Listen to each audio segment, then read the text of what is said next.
வணக்கம் கார்த்தி. வணக்கம். பொதுவாக வந்துட்டு நம்மளுக்கு ஒரு நாளைக்கு ஒரு கண்டென்ட் கிடைக்கிறதே பெரிய பிரச்சனையாக இருக்கும். இன்றைக்கி என்னன்னு பார்த்தீங்கன்னா, இன்றைக்கி 3 கண்டென்ட் இன்றைக்கி கைக்கு வந்திருக்குது. அதில் முதல் கண்டென்ட் என்னன்னு பார்க்க போகிறதுனா, வர ஜூலை 10ஆம் தேதி வந்துட்டு விழுப்புரம் மாவட்டத்தில் விக்கிரவாண்டியில் வந்து இடைத்தேர்தல் நடக்குது. இப்போ அந்த நேரத்தில் வந்துட்டு கரெக்டாக ஜூன் மாதம் 14ஆம் தேதி வந்துட்டு வேட்புமனு தாக்கல் பண்ணுற துவக்க நாள். இந்த சமயத்தில் அதாவது ஜூன் 11ஆம் தேதி செஞ்சி மஸ்தானை வந்துட்டு நீக்கம் பண்ணியிருக்கிறாங்க. இதை பற்றி நீங்கள் என்ன நினைக்கிறீங்க? செஞ்சி மஸ்தான் வந்து பார்த்தீங்கன்னா அங்கே இப்போ நம்ம அமைச்சராக இருக்கார் செஞ்சி மஸ்தான் அவர்கள். இன்னொரு பக்கம் வந்து பார்த்தீங்கன்னா அங்கே உள்ளூர் அரசியல்னு ஒரு விஷயம் நடந்துக்கிட்டு இருக்கு. அதாவது அங்கே வந்து பார்த்தீங்கன்னா விழுப்புரம் தொகுதி எம்எல்ஏ யாருன்னு பார்த்தீங்கன்னா நம்ம பொன்முடி அவங்க. இந்த பக்கம் இங்கே இவர் வந்து இதுவாக இருக்கார், மாவட்ட செயலராக இருக்கார். அதுக்கு அடிக்கடி இந்த மோதல் அப்படின்றது யாருக்கு அதிகாரம் அப்படின்ற ஒரு விஷயம்ன்றது அங்கே நடக்க தான் செய்யும். சில ஒரு 9-10 மாதத்துக்கு முன்னாடி கூட வந்து ஏதோ ஒரு பொது நிகழ்வில் வந்து பார்த்திங்கன்னா பொன்முடி அவர்கள் பேசிகிட்டு இருக்கும்போது மஸ்தான் அவர்கள் அந்த செக்கை கொடுத்துருங்க அப்படின்னு சொல்கிறார். பேசிகிட்டு இருக்கோம் சுமாரியா அப்படின்ற அளவு பேசுகிற ஒரு விஷயம் வந்து அங்கே பெரிய பேசு பொருளாக மாறிச்சு. ஒரு மரியாதை குறைவாக பேசிட்டாருங்க. அதாவது பொன்முடிக்கும் மஸ்தானுக்கும் இருக்கக்கூடிய அந்த போர் அப்படின்றது அங்கே இருந்துக்கிட்டு தான் இருக்குது. இதுக்கு இன்னொரு ஏன் அப்படி இந்த தகவல் அப்படி சொல்கிறேன் அப்படின்னா, அங்கே கௌதம சிகாமணிக்கும் இப்போ ஒரு பொறுப்பு வந்து கொடுத்துருக்காங்க. இந்த விக்கிரவாண்டி தேர்தலுக்காக பொறுப்பு கொடுத்துருக்காங்க. இவருடைய அந்த மாவட்ட செயலாளர் நீக்கம் அப்படின்றது இன்னொரு சேகர் அப்படின்ற ஒரு நபருக்கும் அங்கே கொடுக்கப்பட்டிருக்கு. மஸ்தான் வந்து பார்த்திங்கன்னா அங்கே ஒரு நல்ல ஒரு பேரோட தான் இருந்துகிட்டு இருந்திருக்காரு. ஆனாலுமே கூட இது முதல் தடவையாக அவருடைய பதவி வந்து பறிக்கப்பட்டிருக்கு. ஆனால் அதற்கு முன்னாடி அவருடைய மகனும் மருமகனுடைய பதவியெல்லாம் பறிக்கப்பட்டிருக்கு. ஒரு 7-8 மாதத்துக்கு முன்னாடியே இதெல்லாம் வந்து நடந்திருக்கு. அப்படின்னும் போது ஏதோ ஒரு அரசியல் அங்கே நடக்குது. அதற்கு வந்து பொன்முடியும் ஒரு காரணமாக இருக்காரு அப்படின்றது நமக்கு தெரியுது. விக்கிரவாண்டி தேர்தலுக்காக தான் இது நடந்திருக்கு அப்படின்னு தான் நம்ம பார்க்கணும். ஸ்டாலின் அவர்கள் சாட்டையை சுழற்றினார் அப்படின்னு சுழட்டுவார் தேர்தலுக்கு பிறகு, யார் யாரெல்லாம் வேலை செய்யலையோ அவங்களெல்லாம் வந்து ஸ்டாலின் வந்து இதிலிருந்து தூக்கிடுவார், பதவியிலிருந்து தூக்கிடுவாருலாம் சொல்லியிருந்தார் இல்லையா? அதற்கான முதல் படியாகவும் இதை பார்க்கலாம். ஆனால் அது தொடர்ந்து நடக்குமா அப்படின்றத நம்ம பார்க்கணும். இந்த விழுப்புரம்ன்ற ஒரு மாவட்டத்தில் இது நடந்திருக்கு. அடுத்தடுத்த மாவட்டங்களில் எங்கெல்லாம் தேர்தல் பணிகள் சரியாக நடக்கலை, சுணக்கம் காட்டினாங்க அப்படின்ற ஒரு கம்ப்ளைண்ட் வந்திருந்ததுன்னா அவங்களையும் இதே மாதிரி அவர் வந்து அந்த மாவட்ட செயலாளர்லேருந்து நீக்கிறார் அப்படின்னா கண்டிப்பாக அங்கே வந்து இது வந்து அந்த ஒரு விஷயம்தான்றதை நம்ம எடுத்துக்கலாம். அதாவது ஸ்டாலின் சாட்டையை சுழற்றினார் அப்படின்ற ஒரு விஷயமா எடுத்துக்க முடியும். ஒருவேளை இங்கே மட்டும்தான் இது நடக்குது அப்படின்னா இது அப்படி நம்ம எடுத்துக்க முடியாது. அப்போ வேறொரு அரசியல் லோக்கல் பாலிடிக்ஸ் அங்கே வந்து நடக்குது. பொன்முடிக்கும் மஸ்தானுக்கும் நடக்கக்கூடிய ஒரு லோக்கல் பாலிடிக்ஸாக கூட இதை நம்ம பார்க்க முடியும். இப்போதைக்கு ஒரு தற்காலிக நீக்கம் தானே தவிர நிரந்தர நீக்கம் கிடையாது. வேற ஒருத்தருக்கு அந்த பொறுப்பை கொடுத்துருக்காங்க. தொடர்ந்து பார்க்கணும். இது மட்டும்தான், இவர் மட்டும்தானா இல்லை இன்னும் நபர்கள் இருக்காங்களான்றதை நம்ம தொடர்ந்து பார்த்தா தான் தெரியும். அடுத்ததா அண்ணாமலை. சூப்பர், அவர் தான்.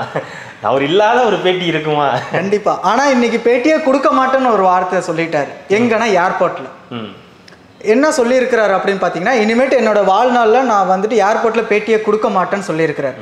அது இல்லாமல் நான் பாத்ரூம் போகும்போது வரும்போது இந்த மாதிரிலாம் என்னால் பேட்டி கொடுத்துட்டு இருக்க முடியாது, எதுவாக இருந்தாலும் நான் ஆஃபீஸில் தான் நான் கொடுக்க முடியும் அப்படின்னு சொல்லி பேசியிருக்கிறாங்க. அதுவும் குறிப்பாக இன்றைக்கி டெல்லிக்கு போயிட்டு வந்த உடனே இந்த மாதிரியான ஒரு பேட்டி கொடுத்துருக்கிறாரு. இதனுடைய பின்னணி என்னவா இருக்குது, இல்லை என்ன நடந்தது டெல்லிக்கு போனதில்லை? அண்ணாமலை பேட்டி கொடுக்க மாட்டேன் அப்படின்னு சொல்கிறதே பெரிய ஆச்சரியமான விஷயந்தான். ஏன்னா சும்மா யாராவது போயிட்டு இருந்தால் கூட என்ன பேட்டி எடுக்கலையா அப்படின்னு கேட்குற அளவுக்கு தான் அவருடைய பேட்டிகள்லாம் இருக்கும். ஏன்னா போவார், பேசிக்கிட்டு திடீர்னு எல்லாம் நிற்பாங்க, பேட்டி கொடுப்பாரு, திடீர்னு வருவார், ஒரு பேட்டி கொடுத்துட்டு போவார். ஏன்னா அவருக்கு நியூஸே தெரியாது, ட்ராவலில் இருப்பார், நியூஸே தெரியாது. அவங்க தான் சொல்லுவாங்க, இந்த மாதிரி சொல்லியிருக்காங்களே, இந்த மாதிரி சொல்லியிருக்காங்களே, நீங்கள் என்ன நியூஸ் சொல்லப்போ அதுக்கு உங்களோட பதில் என்ன அப்படின்னு கேட்கும்போது அப்போ தான் அவர் வந்து பதில் சொல்லுவார். அப்படின்னும் போது அவர் பேட்டி கொடுக்க மாட்டார் அப்படின்றது வந்து ஆச்சரியமான விஷயம். ரெண்டாவது, பேட்டிகள் மூலியமாக தான் அண்ணாமலை அப்படின்ற ஒரு நபரே வந்து வெளியே தெரிய ஆரம்பித்தார். அதிகமான பேட்டிகள் போகும்போது வரும்போதெல்லாம் பேட்டி அப்படின் போது பேட்டி யாருப்பா இப்போ அண்ணாமலை பேட்டி கொடுத்துருக்காரு, அண்ணாமலை பேட்டி கொடுத்துருக்காங்க. பேட்டியின் மூலமாக வளர்ந்த ஒரு நபர் அண்ணாமலை அப்படின்றது தான் பரவலான ஒரு கருத்து. ஏர்போர்ட் தான் அவரை வாழ வச்சிருக்கு, அங்கேயே ஒரு பேட்டி கொடுக்க மாட்டேன்னு சொன்னால் அது எப்படி இதுன்னு தெரியல. சமீப காலமாக அண்ணாமலை அவர்களின் அந்த வேலைகளில் வந்து நிறைய தொய்வு தெரியுது, கொஞ்சம் விரக்தி தெரியுது. காரணம் என்னன்னு பார்த்தீங்கன்னா, அவருடைய பெயர் வந்து அமைச்சரவை பட்டியலில் இருந்துச்சு, ஆனால் அதுக்கப்புறம் அது உறுதியாகலை அப்படின்ற ஒரு விஷயம். அப்புறம் அமித்ஷா அவர்களை வந்து தொடர்பு கொண்டு பேசுவதற்கு நேரம் கேட்டிருக்காரு. அதற்கும் வந்து சரியான ரெஸ்பான்ஸ் இல்லை ஒரு பக்கம். ரெண்டாவது இப்போ டெல்லியிலேருந்து வரும்போது தான் இப்படி ஒரு ப்ரெஸ் மீட்டே அவர் அவாய்ட் பண்ணிட்டு போகிறாரும்போது டெல்லி ஏதோ ஒரு விஷயத்தை அவருக்கு வந்து உணர்த்தியிருக்கு, சொல்லி அனுப்பியிருக்காங்க. ரெண்டாவது இங்கே தமிழிசைக்கும் அவருக்குமான ஒரு யுத்தம் வந்து போயிட்டு இருக்கிறத நம்ம சமீப காலங்களில் பார்த்துக்கிட்டு இருக்கோம். அண்ணாமலையும் வெர்சஸ் தமிழிசையா அப்படின்னு கேட்கும்போது ஆமாம் அண்ணாமலை வெர்சஸ் தமிழிசை தான். தமிழிசை இப்போ வந்து ரொம்ப போல்டாக பேச ஆரம்பிச்சிட்டாங்க பாஜக தலைமை மீது, அதாவது தமிழக தலைமை மீது, அதாவது ரவுடிகளின் கூடாரமாக வந்து இருக்கக்கூடாதுன்ற ஒரு விஷயத்தை அவங்க சொல்லியிருக்காங்க. சமூக விரோதிகள் வந்து ரொம்ப அதிகமாக இங்கே வந்து இருக்காங்க. நான் தலைவராக இருந்த காலகட்டத்தில் அப்படிலாம் இல்லை, நிறைய ஸ்ட்ரிக்ட் பண்ணியிருந்தேன், ரூல்ஸ் அண்ட் ரெகுலேஷன்ஸை வந்து ஃபாலோ பண்ணியிருந்தேன். ஆனால் இப்போ அது இல்லை, இப்போ வந்து நிறைய சமூக விரோதிகள் நம்ம கட்சியில் இருக்காங்க அப்படின்ற ஒரு விஷயம் வந்து இருக்குது. ஏற்கனவே பல விஷயங்கள் இங்கே புகஞ்சிட்ருக்கு. ஜூன் 4க்கு அப்புறம்ன்றதை நம்ம பார்த்துக்கிட்டு தான் இருக்கோம். ஏன்னா தமிழிசை வெர்சஸ் அண்ணாமலைன்றதை பார்க்குறோம். பல சீனியர் லீடர்ஸ் கூட அவருக்கும் நிறைய பிரச்சனைகள் இருக்குது.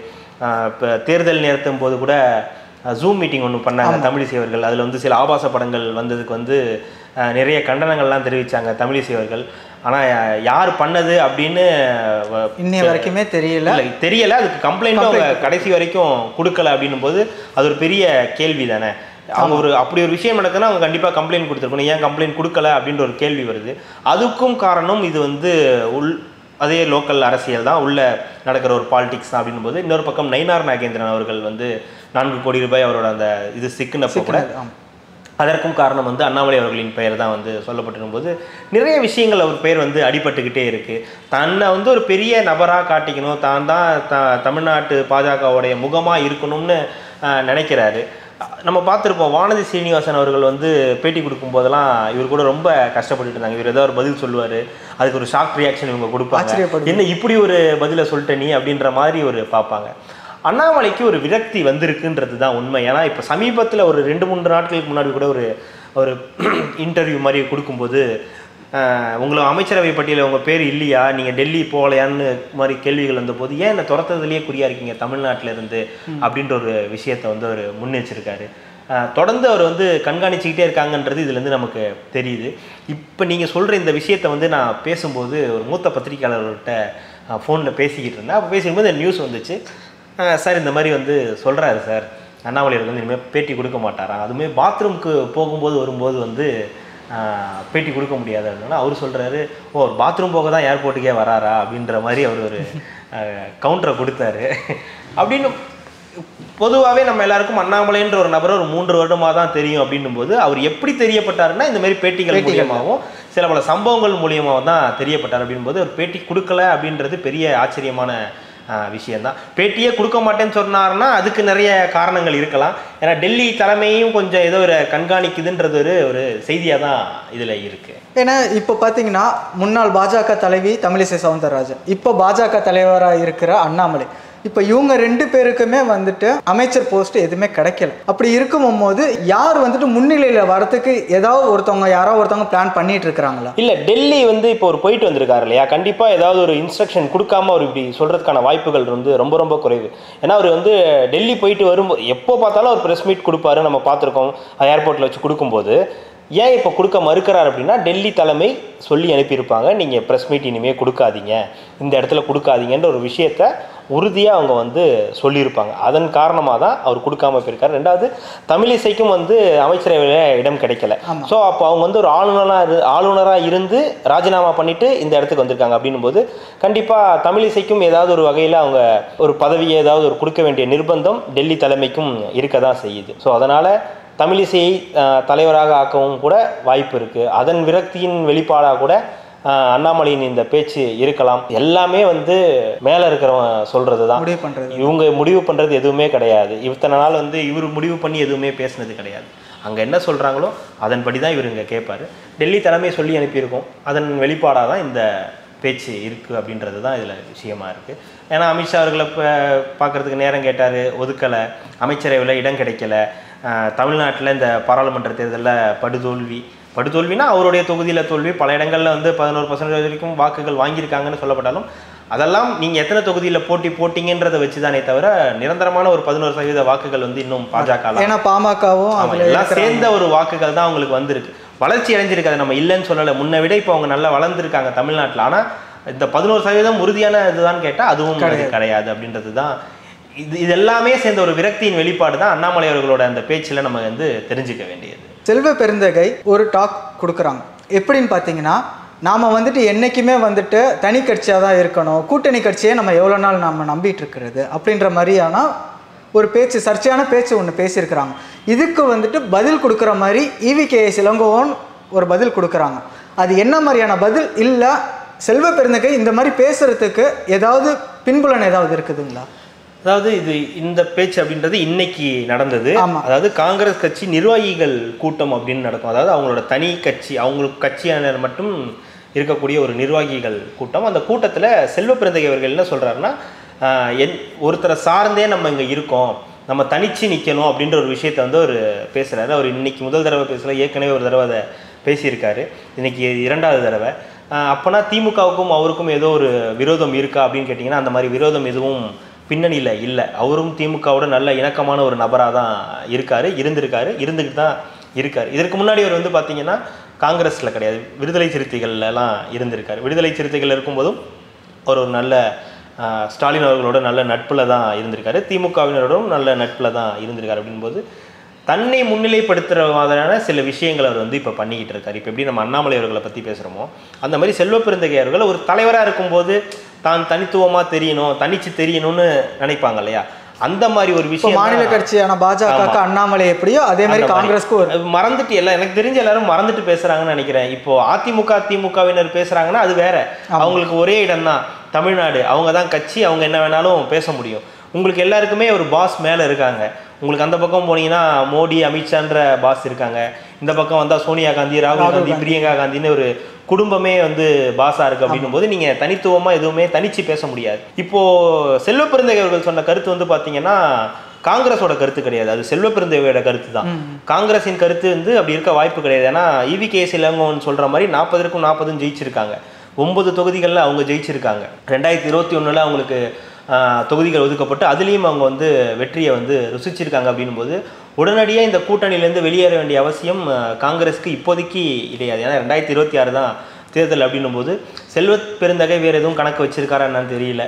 அதிமுகவோட போய் சேரலாம், ஏதாவது நமக்கு வந்து அதிகப்படியான சீட்டுகள், அந்த மாதிரியான சாத்தியக்கூறுகள் எதுவும் இருக்குது? சாத்தியக்கூறுகள் சமீப காலமாக அவர் பேசும்போது ஒரு சந்தேகம் வருது. சாத்தியக்கூறுகள் இருக்கான்னு கேட்டிங்கன்னா அதற்கான வாய்ப்புகள் ரொம்ப கம்மி. ஏன்னா நல்ல ஒரு பாண்டிங்கில் தான் போயிட்டுருக்கு. ஒரு கடந்த 3 தேர்தலாக அவங்க வந்து ஒரே மாதிரியான ஒரு கூட்டணியை வந்து ஸ்டாலின் அவர்கள் வந்து பண்ணிகிட்டு இருக்காருன்னும் போது அதற்கு ஒரு நல்ல வெற்றி வாய்ப்புகளும் வெற்றியும் அதிகமாக கிடச்சிக்கிட்டு இருக்கு. அப்படின்னும் போது அதற்கான வாய்ப்புகள் குறைவாக தான் இருக்குன்றதான் நமக்கு தெரியுது.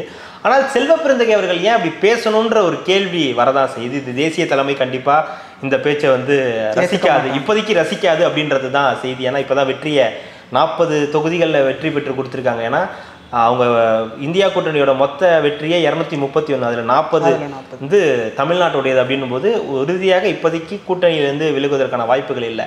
அதே நேரத்தில் செல்வ பெருந்தகை அவர்கள் சொல்கிறதுலேருந்து நம்ம முழுமையாக இங்கேருந்து விலகிட முடியாது.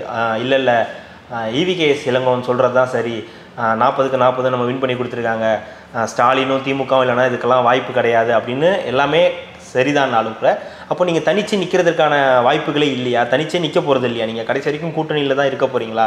உங்களுக்குன்னு ஒரு வாக்கு வங்கியை உருவாக்குறதுக்கான வேலையே இல்லையா? கடைசி வரைக்கும் திமுக மீதே சவாரி செய்ய போகிறீங்களா அப்படின்ற ஒரு கேள்வியும் வந்து எழதான் செய்யுது. இதை பொறுத்த வரைக்கும் வந்து பார்த்தீங்கன்னா இது ஒரு கோஷ்டி பூசலுங்க. இந்த காங்கிரஸை பொறுத்த வரைக்கும் பார்த்தீங்கன்னா கோஷ்டி பூசல் தான், இங்கேன்னு கிடையாது. தேசிய அளவில் இது கோஷ்டி பூசல் இருக்கதா எல்லா கட்சியிலையும் இருக்கும். ஆனால் இது காங்கிரஸில் எப்போவுமே அதிகமாகவே இருக்கும். இப்போ வந்து பார்த்தீங்கன்னா பேசினவர் இப்போது இருக்கக்கூடிய தலைவர், ஆமாம், இதற்கு எதிர்கருத்து பேசியவர் முன்னாள் தலைவர். அங்கே உட்கார்ந்துருந்தவங்க எல்லாருமே முன்னாள் தலைவர் தான். KS அழகிரியா இருக்கட்டும், இந்த மாதிரி. இப்போ இவர் பேசிட்டார் இல்லையா, இப்போ தனிச்சு செயல்படணும், ஒருத்தங்களை சார்ந்து இருக்கக்கூடாதுன்னு. அங்கேருந்து 2 வருஷம் கழிச்சு பார்த்தீங்கன்னா ஜோதிமணி வந்து உட்காந்துருப்பாங்க. அவங்க என்ன கருத்து பேசுவாங்கன்னு தெரியாது. ஏன்னா அவங்க செந்தில் பாலாஜி, கரூர் அப்படின்னு சொல்லி அவங்க ஒரு இணக்கமான ஒரு இதில் தான் இருக்காங்க. அங்கே கூட்டணியில் நல்லா தான் இருக்குது. அவங்களுக்கும் அவங்களோட வெற்றிக்கும் திமுக ரொம்ப உழைச்சிருக்கு. அப்படின்னும்போது செல்வ பெருந்தகைகளோட தனி கருத்தாக தான் இதை நம்ம பார்க்கணுமே தவிர EVKS இளங்கோவன் வந்து அதுக்கு ஒரு பதிலடி கொடுத்துருக்காரு. ஏன்னா அவரும் ஒரு நல்ல நண்பர் ஸ்டாலின் அவர்களுக்கு. சமீபத்தில் அவருடைய மகன் கடந்த வருடம் இறந்தப்போ கூட அதுக்கு நின்று ஈரோடு கிழக்கு இடைத்தேர்தலில் ஜெயிச்சு கொடுத்துருக்காங்க. பெரிய அளவில் வெற்றியை செஞ்சு கொடுத்துருக்காங்கும் போது அதுலேயே ஒரு பெரிய நெகிழ்ச்சி அடைஞ்சிட்டாரு.